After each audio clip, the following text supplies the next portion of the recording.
যে চারা দেখতেছেন লেয়ারগুলো দেখেন 7টা লেয়ার ঠিক আছে কিনা।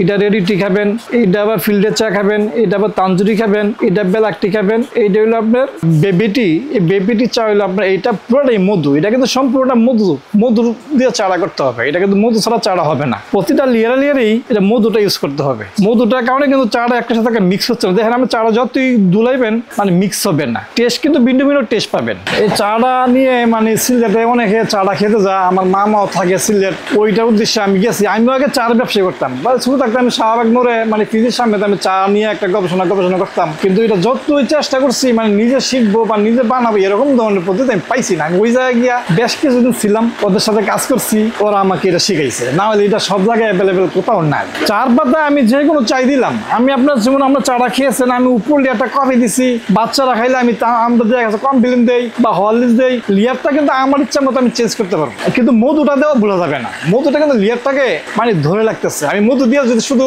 7 আপ স্প্রে কোকোকোলা টাইগার মানে যে কোনো তরল জাতীয় জিনিস বসাবো, ওইটাই কিন্তু বসবে, মানে বাচ্চারা খেতে পারে। খাওয়া কোনো ক্ষতিকর নাই, কত গরমে ঠান্ডা তালে বা শীতের ঠান্ডা তালে ঠান্ডা আপনার খেয়েছেন, নিচের লেয়ারটা কিন্তু বেবিটির চাকাতে পুরোটাই মধু খেয়েছে। এই আর কি, মধুটা তো ভারী জিনিস।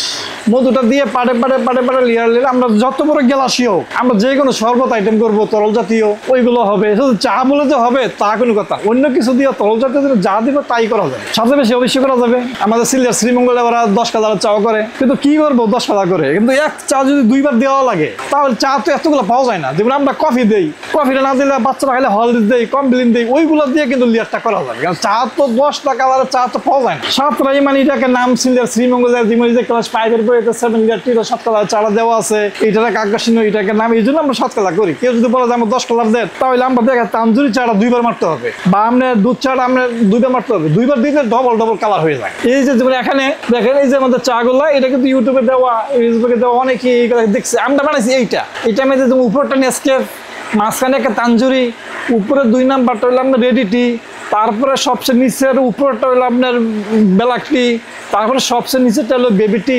আমরা যদি আবার একটা সাথে তেঁতুল মিক্স করে দিই, তাহলে কিন্তু একটা তেঁতুল চা করা যাবে। মানে কাঁচামরিচ ইউজ করে দিলে একটা কাঁচামরিচ চা, মানে এইটা কোনো ব্যাপার না, এটা কোনো ফ্যাক্টর না। আমরা চা যত ইচ্ছা করতে পারবো, কিন্তু চা ডবল হয়ে গেলে এই জন্য আমরা 7 লেয়ার টেক করি। এখন ডিজিটালে বানাই, আগে একটা চা বানাইতে প্রায় 15 মিনিট সময় লাগতো, সবই ডিজিটাল হয়ে গেছে, আমরা মেশিন ইউজ করি। এই জন্য 2টা চা বানাইতে সর্বোচ্চ 3 থেকে 4 মিনিট নেই। এত কাস্টমার আমরা দেওয়া যায় না, কাস্টমার অনেক সময় ভিড় করে থাকে। এখানে পিকনিকের সময় দেখা গেছে বাসের লোকেরা, এই ছাত্রছাত্রী একসাথে আসলে আমরা আবার এত চা বানাই দিতে পারি না। সিকেটাকে সিরিয়াস করতে চায় না, কেন কি এটা সবাই বানাবে, সব জায়গায় হয়ে যাবে, এই জন্য মানে এটাকে আকর্ষণীয় জিনিস। তো দেখা গেছে বিশ্বের অন্যান্য রাষ্ট্র থেকে কিন্তু আমাদের বাংলাদেশ আইসা সিলেট শ্রীমঙ্গলে চাটা খেয়েছে। কত রাষ্ট্র থেকে আসছে, ওনাদের এখানে যে ছবিগুলো দেওয়া আছে, পত্রিকাটা দেওয়া আছে, আপনারা হয়তো আমাদের হেড ওই জায়গায় গেলে বুঝতে পারবেন যে কোন ইয়ার থেকে, বাংলাদেশের থেকে, রাষ্ট্র থেকে আইসা চাটা খেয়েছে, খেয়ে মুগ্ধ হয়েছে। আমাদের বাংলাদেশের প্রধানমন্ত্রী খেয়ে কিন্তু মুগ্ধ হয়েছে।